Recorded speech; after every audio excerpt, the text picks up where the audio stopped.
उम्मीद है आदरणीय रायगढ़ आपको पसंद आ रहा होगा।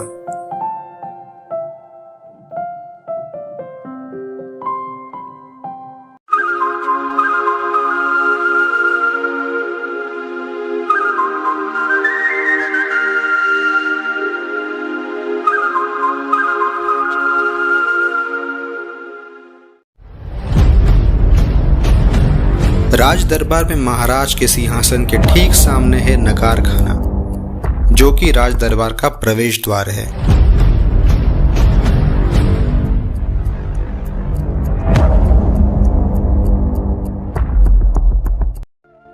अब तक रायगढ़ किले पर हमने आपको जितने भी दरवाजे दिखाए, उन सभी पर 2 कमल के फूलों की आकृतियां हैं, जो कि इस नगार खाने पे भी है, जिसका मतलब है यहाँ पर श्री और सरस्वती का वास है। श्री और सरस्वती यानी विद्या और लक्ष्मी।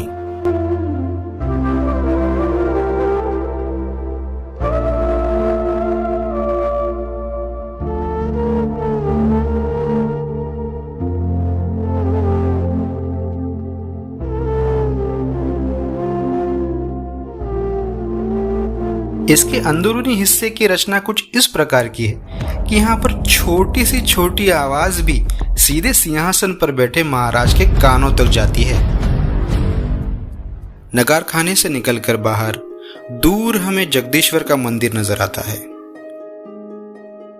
वहां तक पहुंचने के लिए हमें होड़ीचा मार्ग से होकर बाजार से आगे जाना होता है। इस किले की यह खूबी थी कि यहाँ बाजार भी हुआ करता था। यहाँ पे दोनों तरफ 22 दुकानें हैं। दुकानों को इस प्रकार बनवाया गया था कि कोई भी व्यक्ति अपने घोड़े या पालकी से बिना उतरे सामान खरीद सके। अनाज, मसाले, बर्तन, कपड़े, घरों में अन्य काम के चीजें, महिलाओं के लिए चूड़ियां, श्रृंगार के सामान आदि का व्यापार यहाँ होता था। दुकान की रचना कुछ इस प्रकार है। आगे दुकान,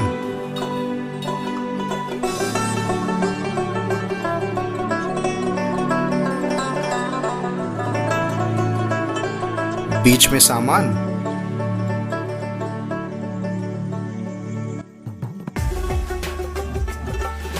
और पीछे मकान।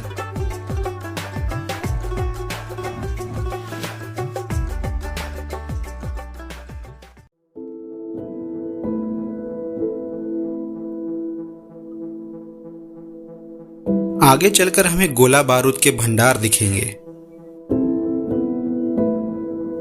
और दूर पर टकमक टोक। टकमक टोक का रास्ता बड़ा ही उबड़ खाबड़ है और आखिरी छोर तक जाते जाते और भी संकरा होता जाता है, और यहाँ हवा भी बहुत तेज होती है, इसलिए यहाँ जाते समय थोड़ी सावधानी बरते।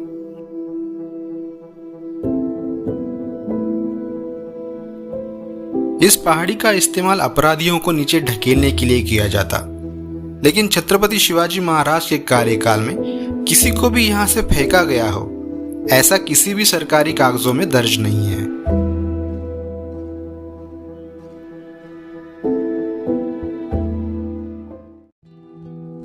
आगे हमें ब्राह्मण बस्ती के अवशेष दिखते हैं।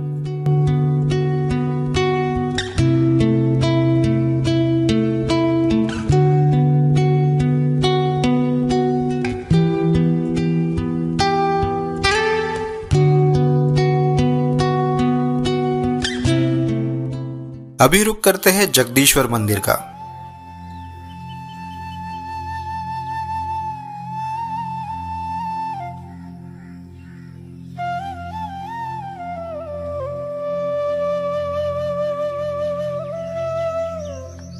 मंदिर के ऊपरी हिस्से की रचना मस्जिद के गुंबद के समान है।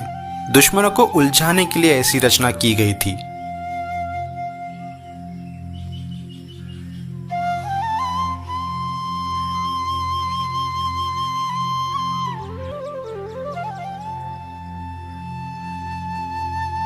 टूटे हुए अवस्था में नंदी की प्रतिमा है।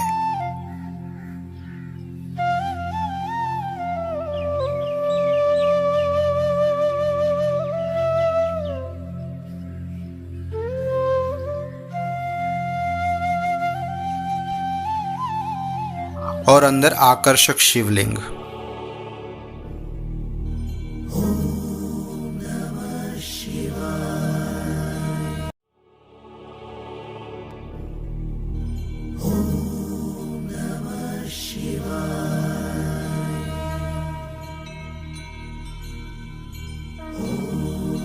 महाराज हर सोमवार भगवान शिव की पूजा करने यहाँ आते।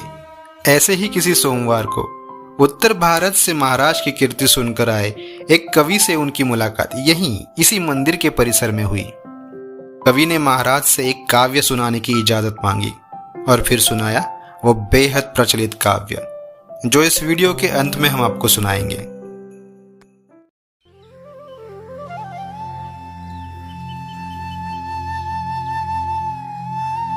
मंदिर के सामने वाले दरवाजे के बाहरी तरफ से एक सीढ़ी पर रायगढ़ के निर्माता हिरोजी इंदुरकर का नाम अंकित है। पास ही की दीवार पर एक शिलालेख है, जिसका अर्थ है कि रायगढ़ पर हिरोजी नाम के शिल्पकार ने महाराज की आज्ञा पर यहाँ बगीचे, कुएं, रास्ते, स्तंभ, राजमहल और राज दरबार जैसे वास्तुओं को बनाया है। और जब तक आकाश में सूरज चांद रहेंगे तब तक ये सलामत रहेंगे।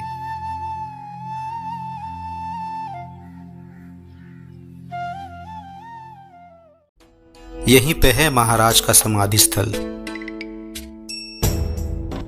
महाराज के पुत्र छत्रपति संभाजी महाराज ने यह समाधि बनवाई थी, जो कि ऐसी दिखती थी।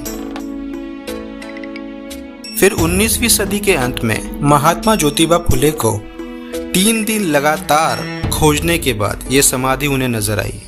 समाधि की जगह को उन्होंने साफ किया और महाराज के सामने नतमस्तक हुए। और तब से शिव जयंती की प्रथा शुरू हुई।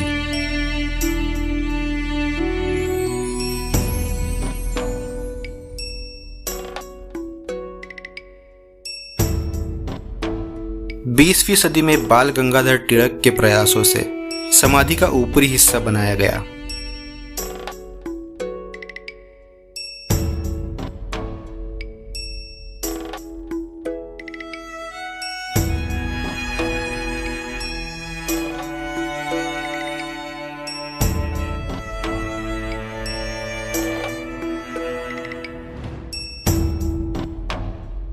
और भी बहुत सी जगह है आपको एक्सप्लोर करने के लिए यहाँ पे।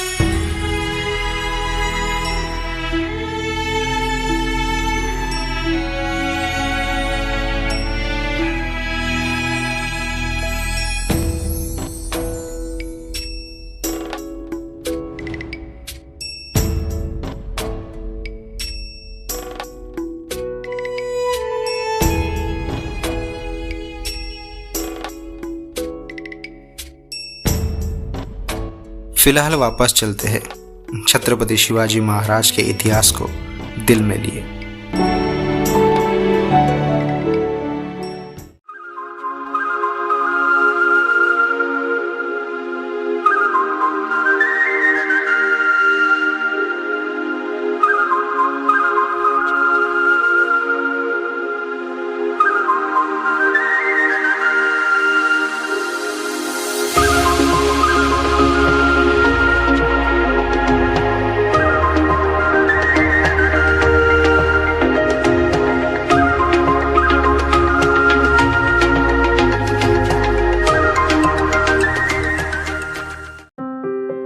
कवि भूषण ने महाराज के वर्णन की रचना एक ऐतिहासिक काव्य में की है।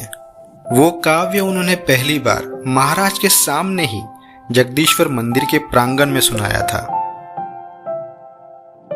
इंद्र जिमी जंभ पर बाढ़वसु अंब पर रावण सदंभ पर रघुकुल राज है।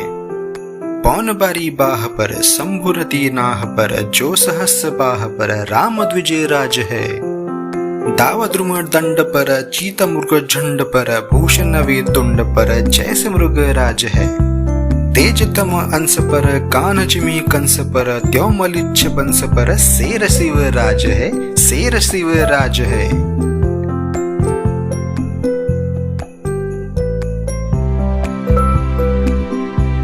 उम्मीद करता हूँ कि आदरणीय रायगढ़ को देख के और महसूस करके आपके जीवन में सकारात्मक बदलाव हो।